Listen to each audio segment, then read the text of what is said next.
আমরা আছি সেখানে, আমরা আছি জিন্দাবাদ জিন্দাবাদ।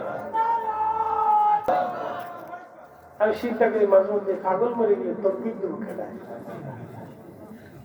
এই কথা ঠিক আছে না ভাই? এই পাগল যদি মরে যায় তো তকবীর কে দেবে? প্রত্যেকটা মাহফিলে বলে আসে, প্রত্যেকটা যতটা মাহফিলে আসছি প্রত্যেকটা মাহফিলে পাগল দিচ্ছি, আরে পাগলে পাগলে তকবীর দিবই। আল্লাহু আকবার, আল্লাহু আকবার। সব কটা প্রোগ্রাম এসে থাকে, সব কটা প্রোগ্রামে থাকে, একে তকবীর দিবি। প্রত্যেক বক্তার বক্তব্যের সময় সে তকবীর দিবে, হাঁস তো লাশ এবং বসে থাকে, বংশ কিচ্ছু থাকবে না। আল্লাহ কোন ছেলে বান্দাকে কবুল করবে আমরা কেউ জানি না, আল্লাহ মনের হালত জানে। কথা বলেন ঠিক কিনা? আল্লাহ আকবার। আল্লাহ কবুল করুক বলে না আমি ইয়া রাব্বি। এরকম কিছু বান্দা দুনিয়াতে এখনো আছে, কিয়ামত পর্যন্ত থাকবে, যাদের ইখলাস সুন্দর, যাদের ইয়াকিন সুন্দর। ইখলাস এবং ইয়াকিন খুব চমৎকার। আল্লাহ আল্লাহ হায়াতের মধ্যে আরো বরকত দিক বলে না আমিন। আল্লাহুম্মা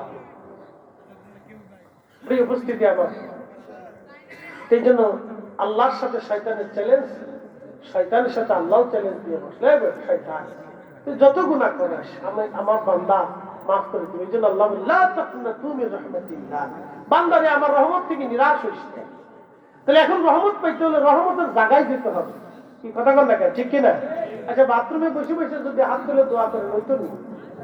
পেশাবখানে বসে যদি হাত তুলে দোয়া করেন হইতো নি? তো হাত তোলার জন্য আপনার বাড়ির সুন্দর পবিত্র জায়গায় জায়নামাজে বসেন, অথবা আল্লাহর ঘর মসজিদে যান, কথা ঠিক আছে কিনা? অথবা আল্লাহর বুজুর্গের ঠিকানায় খানকা শরীফে বসেন বা তার সোহবতে বসে জিকির আজকাল করে দোয়া হয়, কথা বলেন ঠিক কিনা? এই জন্য দোয়া বাথরুমে হয় না, পেশাবখানে দোয়া হয় না, পাকিস্তানে দোয়া হয় না, পতিতালয়ে দোয়া করা যায় না। দোয়া হয় কোন জায়গা? দোয়ার মজলিস কায়েম হইলে, জিকিরের মজলিস হইলে, হালকায় জিকির হইলে, মাহফিল হইলে, আল্লাহর আউলিয়া ইকরামের বারগাহে, আউলিয়া ইকরামের দরগাহে, আউলিয়া ইকরামের মজলিসে এবং মাহফিলে বেহেশতের বাগানে আমরা দোয়া করি, দোয়া করতে থাকবো।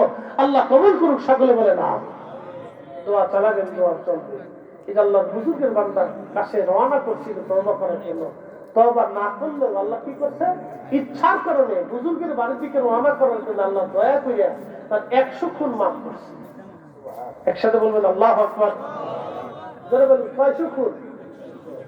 এখন আপনি প্রশ্ন করতে পারেন যে হুজুর ওই যে 100 জন মানুষকে মেরে ফেললো, তাহলে তাদের কি এই হত্যার কি কোনো ফায়সালা নাই? তা আল্লাহ মাফ করে দিবে? তো তাদের যে কষ্ট দিলে কষ্টের বিনিময় কি? এখন শুনে থাক, এই কষ্টের একটা বিনিময় আছে। তাদেরকে যে খুন করছিল 100 জন খুন করছে, কতজন? 100 জন। 100 জন এই ব্যক্তি খুন করে ফেলছে, ওই 100 জনকে কিয়ামতের ময়দানে আল্লাহ এই সবাই নিয়ে গোপনে ডাক দিবে। ডাক দিয়ে আল্লাহ বলবে তোমাদের এই বান্দারা আমি মাফ করে দিছি, তোমাদেরকে যে দুনিয়াতে কষ্ট দিয়েছিল, তোমরা যে অপরাধ অন্যায় অপরাধ গুনাহগাতা করছো, আমি আল্লাহ তোমরা এই কষ্টের বিনিময়ে মাফ করে দিয়ে তোমাদের তো জান্নাতি বানাই দিলাম। একসাথে বলবেন আল্লাহু আকবার। তখন বাদী খুশি, আসামিও খুশি, আল্লাহ দুজনকে খুশি করে জান্নাতে পাঠাই দিবে, তোমরা দুজনে খুশি না। আল্লাহ ন্যায় বিচারে, আল্লাহ ন্যায় বিচার করে। যেহেতু খুনির আল্লাহ মাফ করছে, কারে মাফ করছে? খুনিরে। তো যারে খুন করলো তার অপরাধ কি? সে তো বিচার পায়। তা আল্লাহ আদালতে তো ফায়সালা লাগবে, সে তো বিচার পায়। তখন আল্লাহ গোপনে ডাক দিবে, পর্দা ফেলে দিবে, পর্দা ফেলে গোপনে ডাক দিয়ে বলবে ও বান্দা আমি তো এটা মাফ করে দিচ্ছি, আমার সূত্র অনুযায়ী দয়ার কারণে মাফ করছি। তোমরা তো ভুল করছিলা, গুনাহ করছিলা, তো তোমাদেরকেও আমি আল্লাহ দয়ার কারণে মাফ করে দিলাম, তোমরাও মাফ করলাম, এরও মাফ করে দিলাম, তো তোমরাও খুশি থাকো। একসাথে বলবেন আল্লাহু আকবার। এই জন্য আল্লাহর অনেক বড় দয়া হবে, আল্লাহর মায়া হবে। আসলে যেই ওয়াজ সেই ওয়াজ এত রাতের না, যদি আল্লাহ কোনোদিন সকাল সকাল আনা, লোক বেশি হইলে আরেকদিন করবো ইনশাল্লাহ।